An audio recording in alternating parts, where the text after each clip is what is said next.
Sa number 4, Istrikto nga ipatuman sa Bacolod ang no CCTV, no business permit. Suno kay Engineer Orlando Dalipe, ang chief sang Annual Inspection Office sang Office of the Building Official, hinahold ang mga business permit applications sa mga establishmento nga hindi makasunod sa CCTV requirements. Ini ginabase sa City Ordinance number 600 Series of 2012 kagad sa DILG Memorandum Circular sang 2022.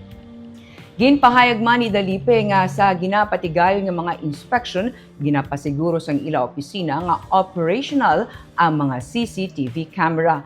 Apang ginaklaro niya nga wala gina-require ang paggamit sang mahal o kung mataas nga kalidad nga CCTV system. Dugang pa niya ang among atikang hindi lamang para sa syudad kundi para man sa seguridad kag kaluwasan sa mga tenants kag sang publiko.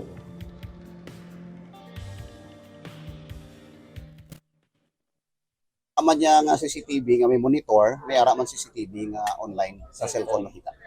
May requirements sa quality, sir, sa video? Ako actually wala man tanaya ga ano. Ito importante may ara sila ya CCTV lang na install.